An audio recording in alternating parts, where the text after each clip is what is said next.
It's a special day to have you all here as part of this virtual program. And as I was just mentioning, we appreciate your support for WorldOregon during this challenging time that we're all living under with COVID-19. Thank you for being members. Thank you for supporting us. Thank you for your understanding as we've shifted to virtual programs. And we really want to take the exciting opportunity to connect here, but we don't want to minimize the challenge of the situation. And our thoughts are with all of you who are staying home, staying safe, and we hope that you're all safe and healthy.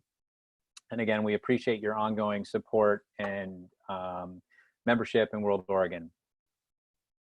Today, we're going to do a program with Mel Gurtov, Professor Emeritus at Portland State University, who is going to talk to us about the relationship between the U.S. and China and how the COVID-19 situation is affecting an already dynamic, a fragile dynamic in U.S.-Chinese relations.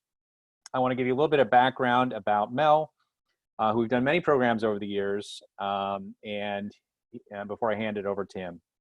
He's a professor emeritus at Portland State University in political science.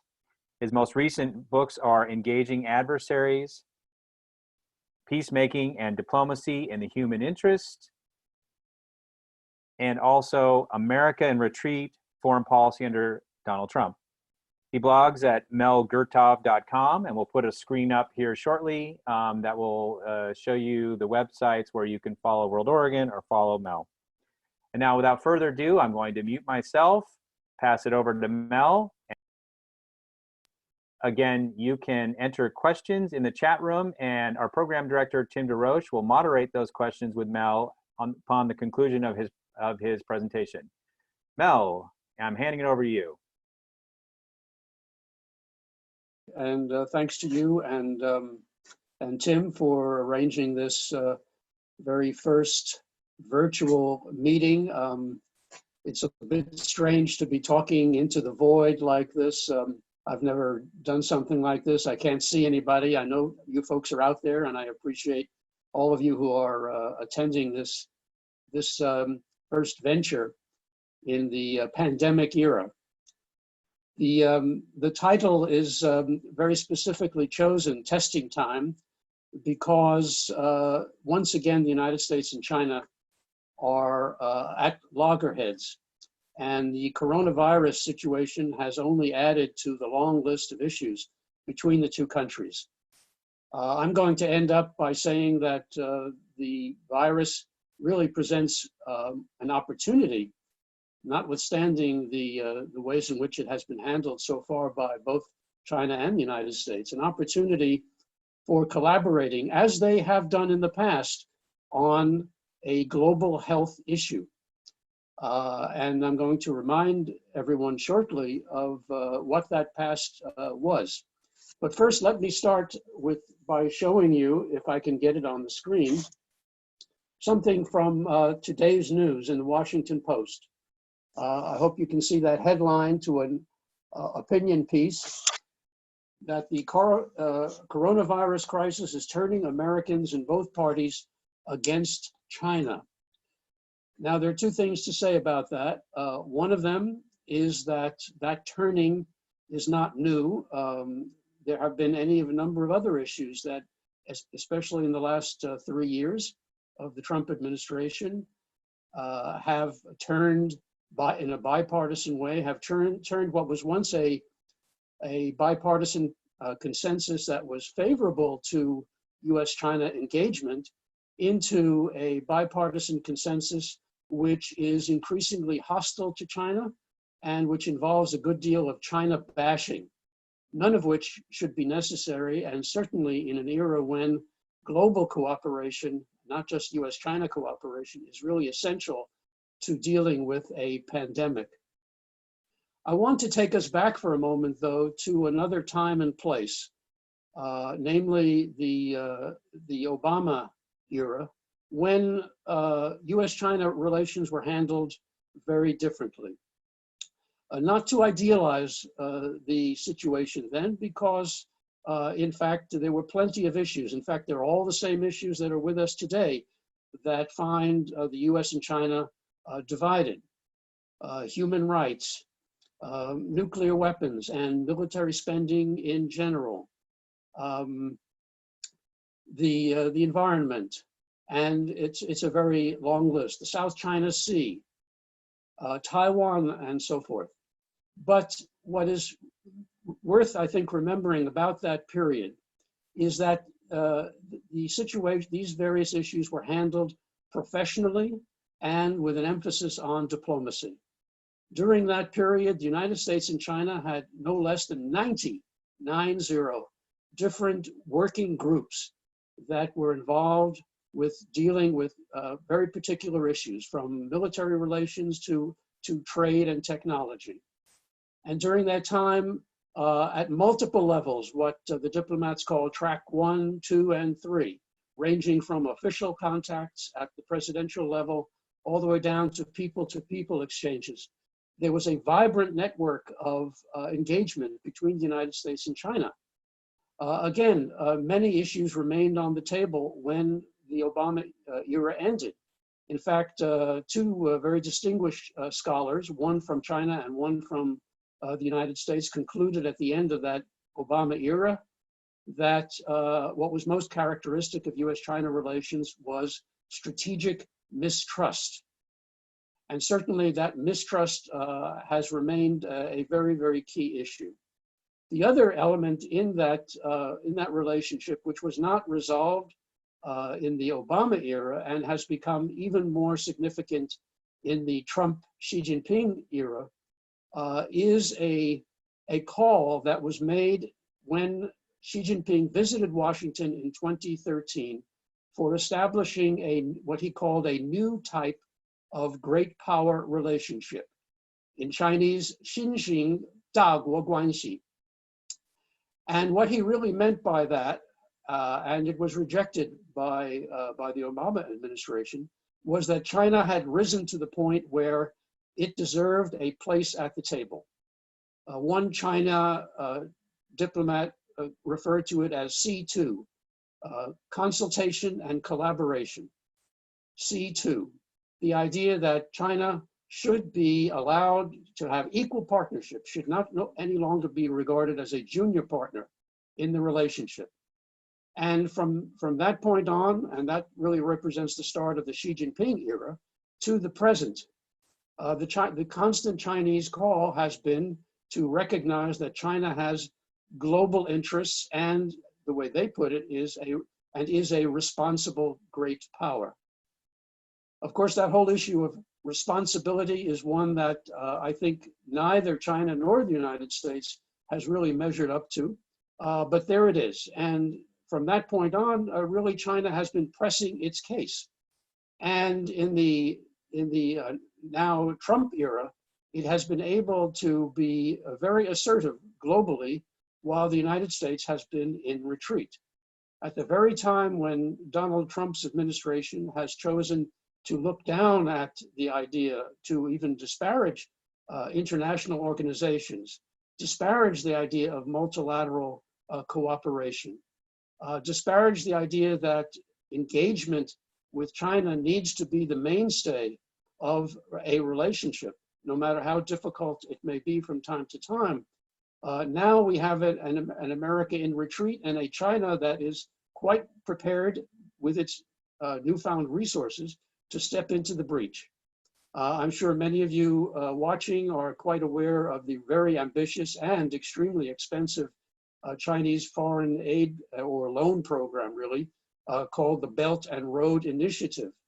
And that has embraced not simply developing countries, but a number of key US allies in Europe, and has involved, in some cases, even a potentially military element to it, and not just development assistance. Well, that really is only part of the Chinese push to become recognized as a great power at the very time when the United States has provided it with the opportunity for doing so. And so as a result, we have a situation now in which it's extremely difficult to find common ground with China. And as that headline I started out by talking about indicates, there are quite a few liberal Democrats who are also quite prepared to get tough with China. Now, in the case of the Trump administration, getting tough has really amounted to primarily one thing: trade. And if you go back and look at what Donald Trump was saying long before he ever decided to become a presidential candidate, trade has always been the key to his view of China. And he's always felt that China has cheated on trade, and that China really can be regarded as no longer necessary to the American trade picture if it was not going to cooperate and kowtow to to U.S. trade policies. Well, that is most unfortunate. First, because the United States itself does not have the most liberal trade policy in the world, contrary to what is often imagined. But more so because it excludes the possibility of engagement with China on key global issues. In the Obama administration, probably the most important advance was made with China on climate change, which is surely right at the top in terms of global security issues. That has been abandoned by the Trump administration. Less well known is that the Obama administration continued something that began in the George W. Bush years, namely healthcare cooperation. In the Bush years, the key element was in relation to SARS back in 2003. And at that time, and I had to do some remembering of my own on this, in 2003, the United States sent a large contingent of doctors specialized in epidemics like SARS to work with Chinese scientists and medical professionals on how to contain the SARS virus, which they did very successfully. And that healthcare cooperation continued into the Obama period, when then the next contagion was H1N1, which appeared in 2008 or 9, as I recall. So when we bring it to the present, what we have is an unfortunate split between the U.S. and China when it comes to cooperation on issues of great importance. As we're all aware, the Trump administration is pulling out of the Paris talks on climate change, which abandons the progress that Trump and Xi had made on that score. It is, by virtue of its pulling back from important relationships with Asia partners, it is abandoning the field to China in relations with Japan, South Korea. It is also making it much more difficult to reach any kind of agreement on nuclear weapons with North Korea, and so forth. But even beyond that, again, in contrast with the Obama period, there has been a real absence of professionalism that comes to bear and is necessary, the expertise that is necessary in order to have decision-making that makes sense. There are really no well-established China specialists who seem to be informing Trump's policy on China. And this is in contrast to the expertise that in the State Department, in the National Security Council, in the CIA, that the Obama leadership could call for. And secondly, that large network of dialogue groups that had formed under Obama that I've just mentioned, again, has pretty much fallen into disuse. Instead, what we have, and again, it refers back to that article in the Washington Post that I just mentioned. What we have is a new bipartisan consensus, but certainly one that is led by the most far right wing, the nationalist wing within the Trump administration, starting with the president himself. The most important speeches on China policy have been made twice by Vice President Pence and also by Secretary of State Pompeo. and a few others, and all of them are really quite hostile to China. And you can be sure that the Chinese read and take action accordingly when they hear reference to the China or Wuhan virus, when they hear or read that it, as with Vice President Pence's speeches, that it is really America that has made possible China's rise, and that the Chinese really owe the United States something for China's development into a major trading country. This kind of nonsense really embitters needlessly the relationship, just at a time when COVID-19 requires cooperation. In fact, it's interesting that when I trace the reaction of both sets of leaders to the outbreak that really began in November and then into December of last year, it's interesting to see how parallel they are. Both administrations, Xi's and Trump, covered up the outbreak. Both of them tried for a very long time to keep their publics from being aware of what needed to be done. Their responses to the pandemic were belated and initially ineffectual.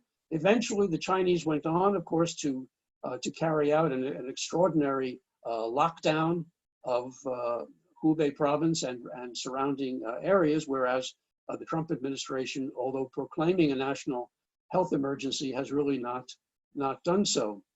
And both of them have been engaged in mutual recriminations. Particularly on the American side, I think the really sort of racist references to a Chinese or Wuhan virus have been taken very badly, as they should, by the Chinese side.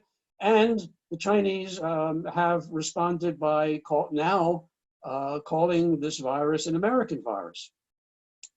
And that notion that it was really the United States that started it, or as one former Chinese diplomat, now a spokesman for the Chinese Ministry of Foreign Affairs, has put it, it's the American military's experimentation which led to the start of the virus. This kind of blame game has now taken prominence. I don't think we should be terribly excited by the fact that the Chinese government and private individuals have been responsive to some extent in providing masks and other supplies that are necessary for dealing with the virus. That is all certainly well and good, and one would hope that it continues. But that is not the primary thing that is going on in U.S.-China relations.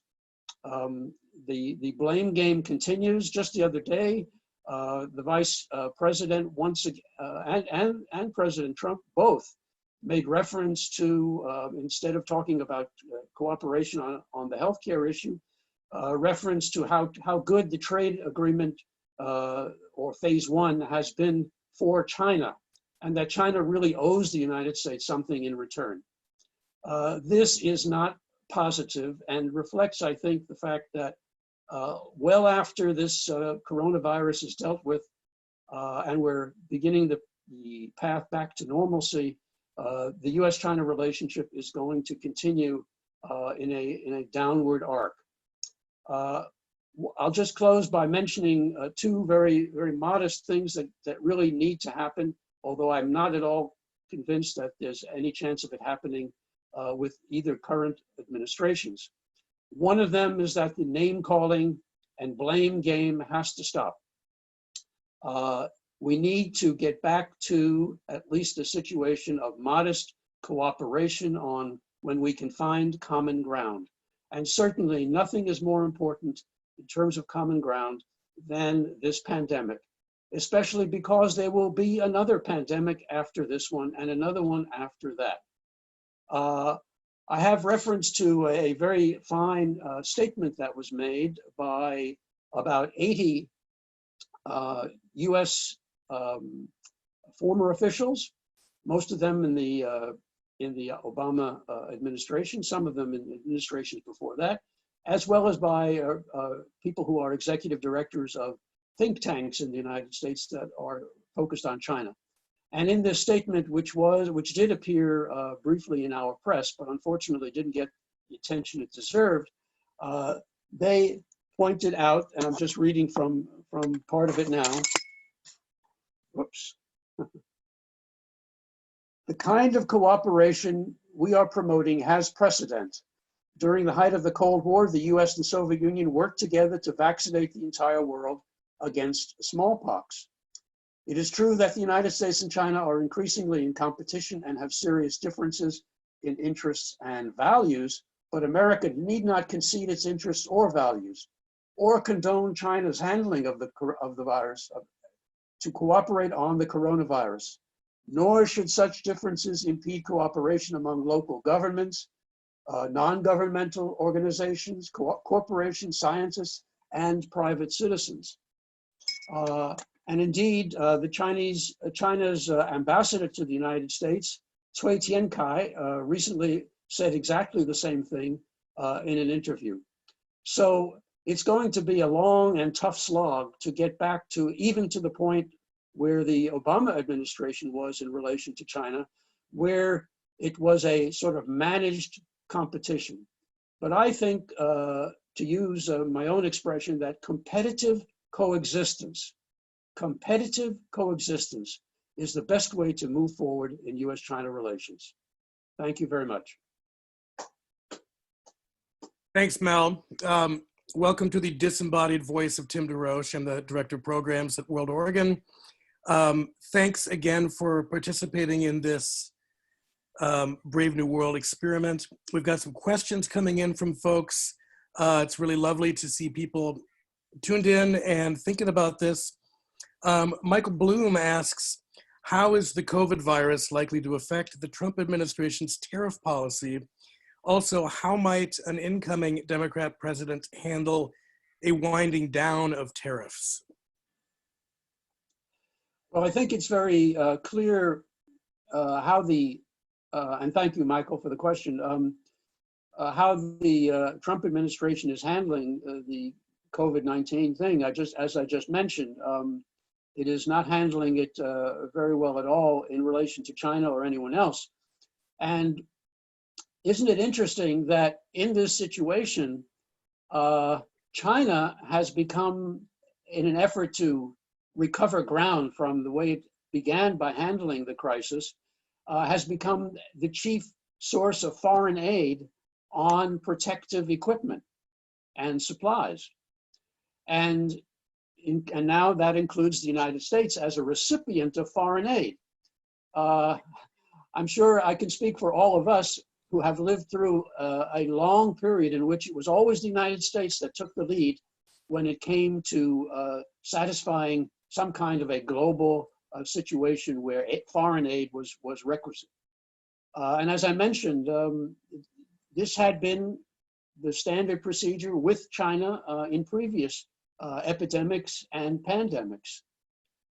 SARS, H1N1, the Ebola crisis. You know, in the Ebola crisis, the United States and China both cooperated to send medical support, both human and otherwise, to Africa. There's no reason why that kind of cooperation couldn't continue, but the Trump administration people have, as I said, a very narrow view of what U.S.-China relationships should really mostly be about, which is trade. As the president once said, I am tariff man. Well, being tariff man is a very narrow way of talking about our place in the world. So now, as the second part of the question, remind me, please, was what? What might an incoming or a Democratic president do to wind down the tariffs? Yes, well, I think from what I've heard from Joe Biden, and if folks haven't yet heard, Bernie Sanders officially pulled out of the race this morning. I think we can expect that a President Biden would revert back to the model followed by President Obama, which is one that looks for ways to find common ground.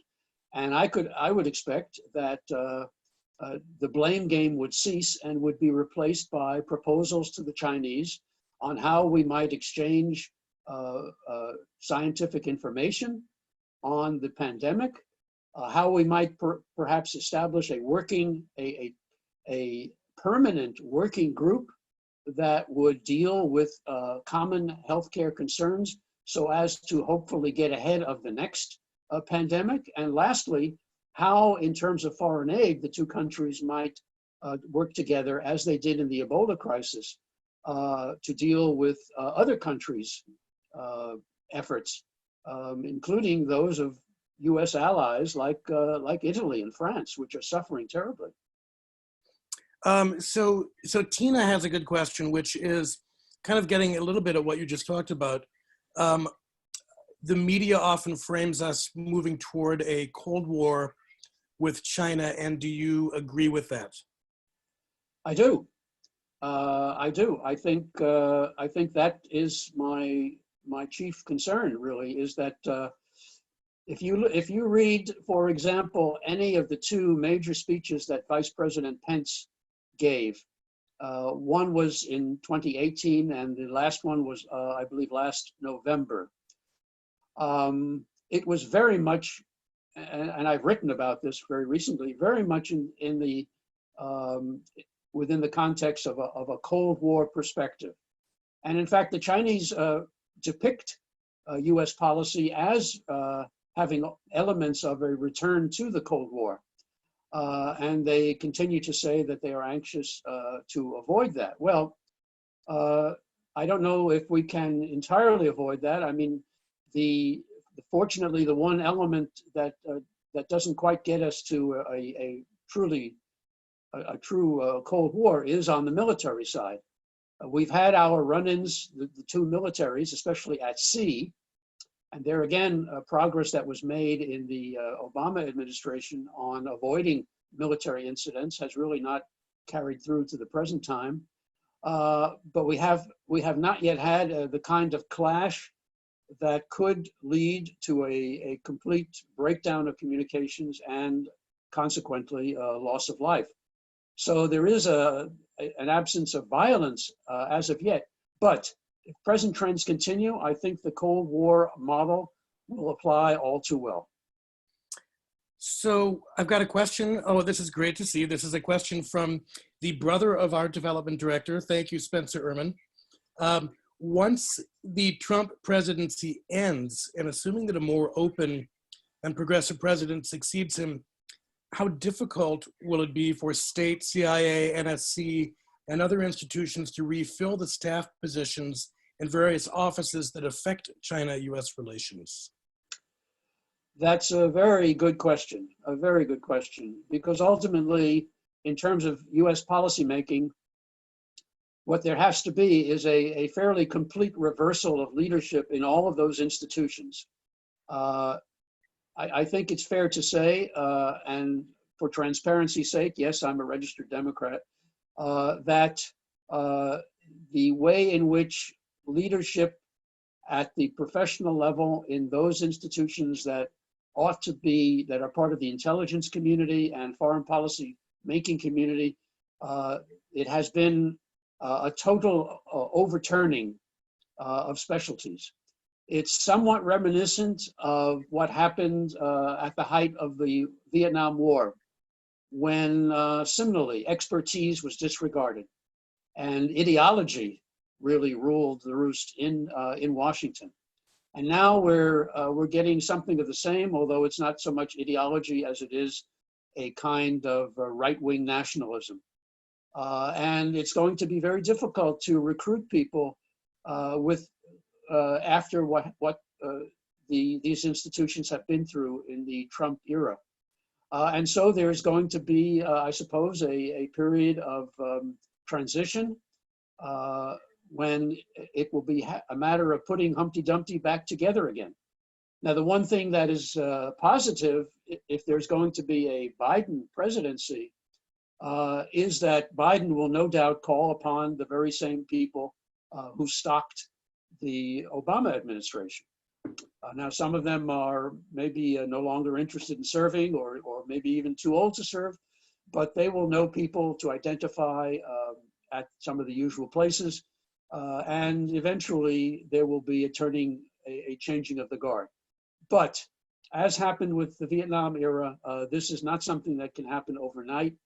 And for people who have lived through the Trump years and the disparaging of expertise, it's going to be hard to sell younger people with expertise on the idea that, you know, government service is still an honorable thing. So Emily Corrigan has a question, but I'm going to sort of add to her question because you've been writing about this adjacent issue. She asks, can you speak to how the crisis will affect China's handling of the Hong Kong issue? But I think if you could also get at how might they, you know, use the fulcrum of the moment to further repression, not only with Hong Kong, but with things like the Uyghur population? Yes. In the current administration, human rights, as I think we're all aware, is a very low priority. And in the case of the terrible repression of the Uyghurs going on now, as well as the response to the pro-democracy demonstrations in Hong Kong, the administration has said precious little. And I think there again, human rights is one of those issues that is no doubt going to be elevated back to where it belongs if there is a Biden administration. But in the meantime, to a great extent, the Xi Jinping leadership has been given a free pass on that. And while the Europeans have been pretty good about naming and shaming the Chinese on human rights issues, although it hasn't really affected their trade relationship, I'm sorry to say, the Obama administration has been pretty much AWOL. And it's unfortunate because, you know, the Xi Jinping era, especially the last, I don't know, 2, 3, 4 years, has been one which has been rightly characterized as the surveillance state. And we're all, I think, quite familiar with the ways in which technology has been used by the Chinese leaders to track people's movements. And also, even in the case of minorities like the Uyghurs, even to track their DNA. And this kind of ethnic repression is side by side with a more generalized repression that is going on in Chinese society under Xi Jinping's leadership, in which human rights activists, journalists, certain intellectuals are being harassed, jailed, and basically put out of public view. Our newspapers have from time to time been reporting on this, but it's no longer the case that it used to be, where the President of the United States would stand before the world and name particular individuals who have been jailed and whose right to speak has been denied, whose access to a free trial has been denied. Now it's only the occasional and I think not terribly meaningful statement in terms of Chinese behavior that has taken its place. So one has to hope that that along with all the other changes I've talked about, that this one will be a very important one. So let's, I'm going to take a couple different questions and do what the kids call the mashup. Julie has a question about the news feed just now per Fox. She also says, I don't know why I get Fox feeds. Most nations are crying foul with the quality of China's testing kits and equipment. Is this rhetoric to support current bipartisan negative views of China? And how is the rest of the world looking at China currently? And then somebody, Charu Nair, asks a question about the Belt and Road Initiative and about the plans that China has in place for 2049 at the 100th anniversary its current formation. How might these two things affect the global relationship with China? Right. Well, in a very general sense, the Chinese have the resources now to be a major provider of assistance, although mostly it's loans backed by Chinese banks. And the Belt and Road Initiative, although it looks very amazing on paper, has had its bright and also not very bright moments. I've often characterized it as more of a neo-colonial venture than a case of gift giving, because it has indebted many of the recipients who simply can't afford to pay back what the Chinese are loaning. And remember, these are loans; these are not gifts. Nevertheless, it's very hard for a country that's in difficult economic shape, and even more so now when it is experiencing a pandemic that causes an economy to lock down, to be very critical of Chinese aid or to not be open to Chinese aid under the Belt and Road or some other kind of Chinese initiative. So on the whole, I think it's fair to say that the Chinese will benefit enormously by presenting themselves as number one, a rich country that has money and other kinds of tangible assistance to give, and number two, and here's the rub, as a country that has overcome its pandemic situation. And in fact, what the Chinese are doing right now, and it's a major propaganda effort that's worldwide, is to bury the initial bad work that was done, the cover-up that took place immediately upon discovering that people were getting infected with this disease, and trying to present the case that under Xi Jinping's dynamic leadership, China has in fact wiped out this situation and is in the best position worldwide to help others.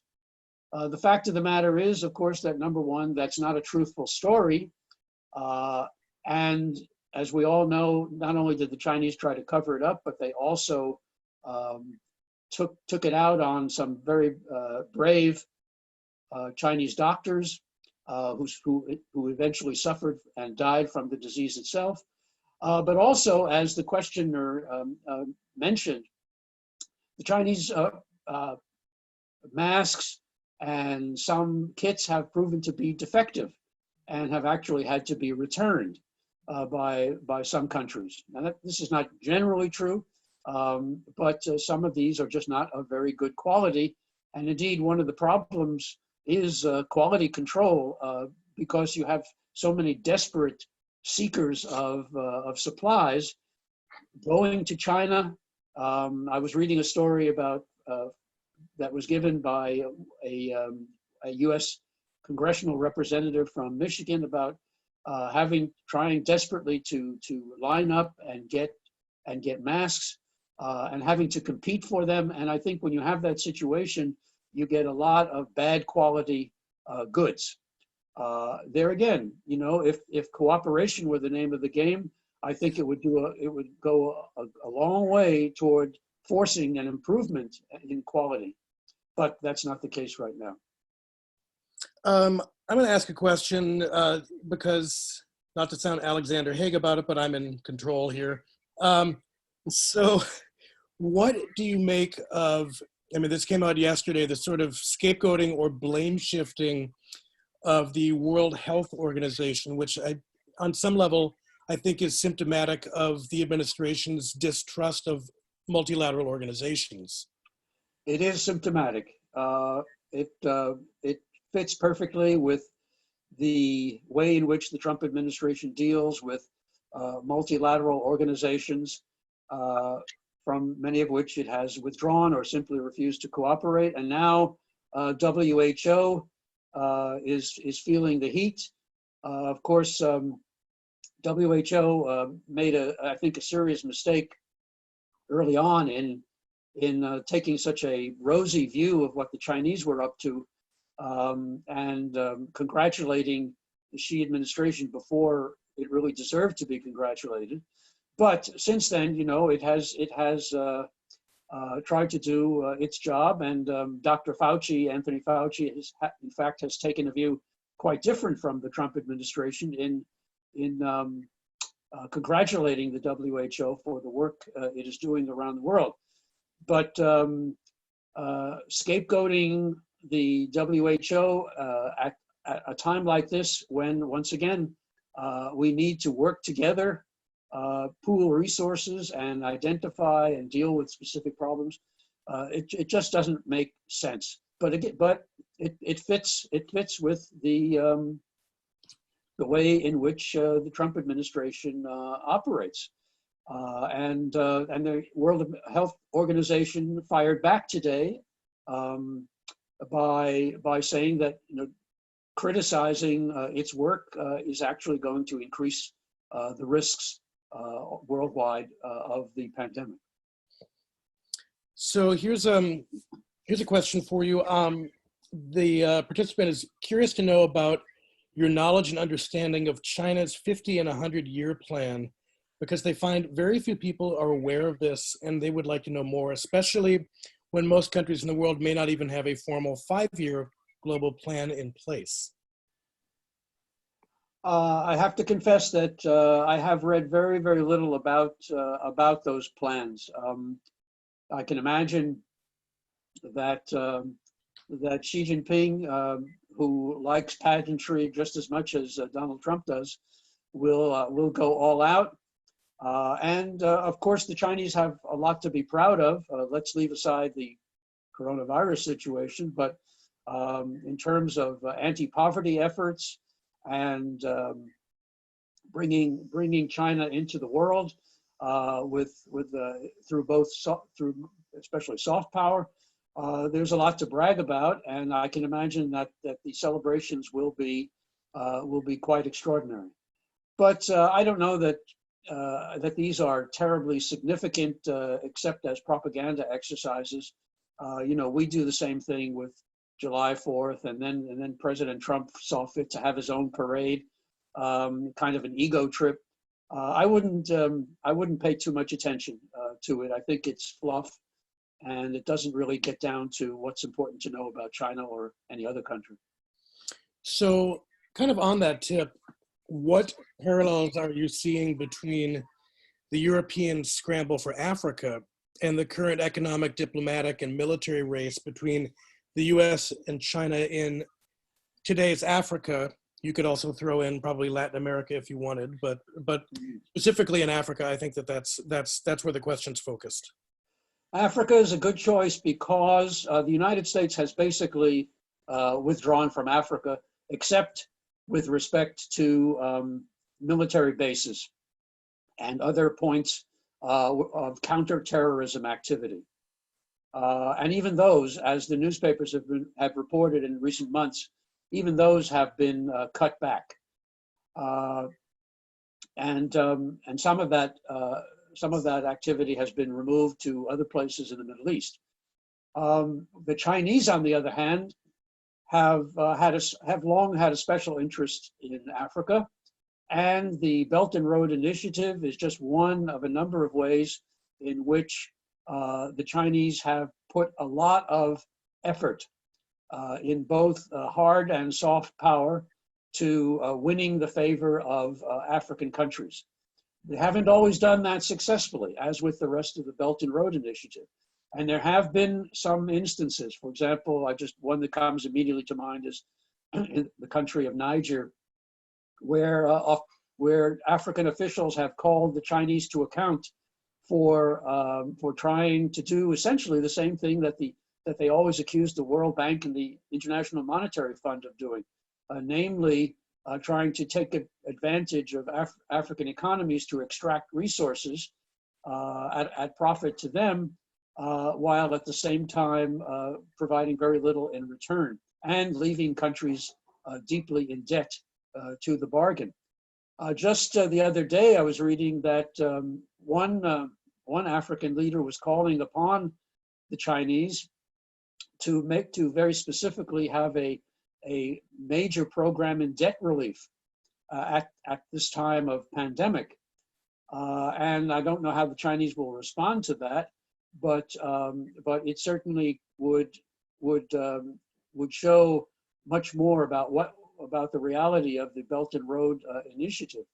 But the main point to make here is that the United States has, especially in the Trump era, essentially abandoned Africa. And you know what the president himself has said from time to time about certain countries. I won't repeat the phrase here, but I think you know what I'm talking about. He has very little insight into what it means to be living in poverty, what it means to have health crises that sweep the continent. He's really just not very interested, and he has people around him in the various intelligence agencies and in the State Department who don't really have the expertise and certainly are not consulted about Africa policy. It's just not a priority. Well, we are beginning to wind down here with questions.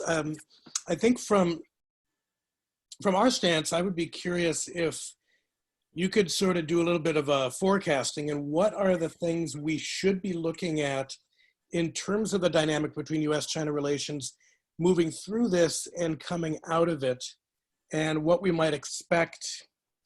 And you know, you've been looking at this stuff a long time.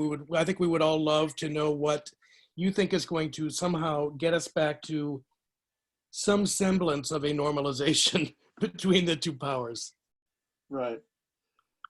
I think that we need to expect that there will be fairly frequent friction in the relationship. Those old issues that I mentioned during the Obama period and which continue to the present are simply not going to go away. There will continue to be sharp differences of opinion on human rights, on the future of Taiwan, on climate change, on energy, on intellectual property rights and trade in general.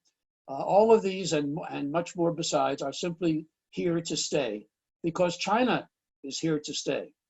And I think the sooner we recognize that friction is just one half of the relationship, we will be able to make some progress. The second part of the other part, though, is the more positive one. It's identifying areas of common ground. Where can we and the Chinese collaborate, as the Chinese say they are interested in doing?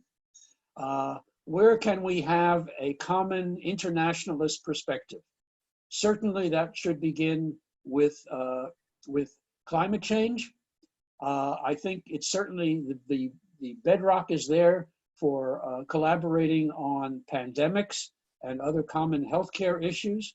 I think, as I've said already, that foreign aid, let's say to Africa, can be a source of collaboration. Specific foreign policy and national security issues like North Korea have from time to time found common ground between us and the Chinese that would secure both for friend and foe a nuclear, a diminishment of the nuclear issue as far as the Korean Peninsula goes. So the common ground agenda, I think, can be just as long as the difference of opinion. And that's why I say that, or offer the expression of competitive coexistence, because the name of the game, as Obama saw, was competition. And it's important for the United States to get back in that game, especially in Asia, in Africa, and even now in Latin America, where the Chinese have made some very significant partnerships with Brazil, among other countries. And so, but that requires that the current nationalist bent of the U.S. leadership become an internationalist one once again. So I want to give a big thanks to everyone who participated. You guys had more questions than we could possibly fit in. Mel, I want to end before I turn it back over to Derek with, if you could, because we've got a critically engaged, curious, globally inclined audience out there. How does an ordinary citizen stay abreast of some of these bigger issues? What are 3 good sources that you would point people to in terms of news and reporting on these issues that are hopefully in some semblance of a bipartisan frame? Well, I can only tell you what I read regularly, and I read more than ever since there's no place to go. Obviously, we have some wonderful newspapers, the New York Times and the Washington Post in particular, but I also read The Guardian and on occasion the Los Angeles Times. I pay attention to day-to-day stuff that appears on CNN. So, there's no lack of information out there. And in terms of China, well, I would, there are just no lack there either of an extraordinary array of resources. But I think the easiest thing to do is just to Google and see what is available there. I would invite people who do want more specific information to email me. It's mgurtov@aol.com. And I would be happy to answer questions about sources of information or any particular questions that have lingered and didn't get answered today. And then, of course, there's also my blog. I write pretty regularly on China. And I'd like to think that I'm both constructive and critical at the same time. But I do believe that I write from thank you very much. There's the blog address. That I write from the standpoint of a global citizen who is interested in ways to find a stable and peaceful relationship with what President Obama called the most important relationship for the United States in the world. That's great. Thank you. I'm giving you my virtual applause there. As I turn things back over to Derek, once again, it's always a pleasure to have you involved with what we do. You've been one of my favorite speakers over the 10 years that I've been there, and I hope everyone appreciated some insight and some context. And back to you, Derek Olson. Thank you very much, Derek. Thank you, Mel. Thank you, Tim. It's great to have you, everyone here today, and we really appreciate all the participation. I'd like to remind you that we have a couple great other virtual programs coming up. Friday with Viral Yesla from PSU talking about the challenges to democracy with COVID-19 in Europe, looking specifically at Hungary and Turkey. And then a new program that we just put up today that will be out next week, the 16th, which is with our former board chair, Harriet Isom, who is a retired U.S. ambassador, talking about her life's journey from wheat farm in Pendleton to the Foreign Service around the world. So we encourage you to join us for those. Those programs are free for members. You can register online. And I'm just going to encourage you, if you're not already, to go to our website, sign up for our newsletter. For those of you who are able to renew your membership or to donate, it's a huge help. As you can imagine, like many nonprofits, we have challenges with income with everything at home. So many of you have already done that in the last week or two, and we greatly appreciate it. If it's something you're able to do, encourage you to go to our website for the donate page or the renewal page. Again, thanks to all of you for joining us. I hope you really enjoyed the program. We will put a link to it up later in one of our e-newsletters. And I wish you all a safe and good week. Bye-bye. Bye-bye.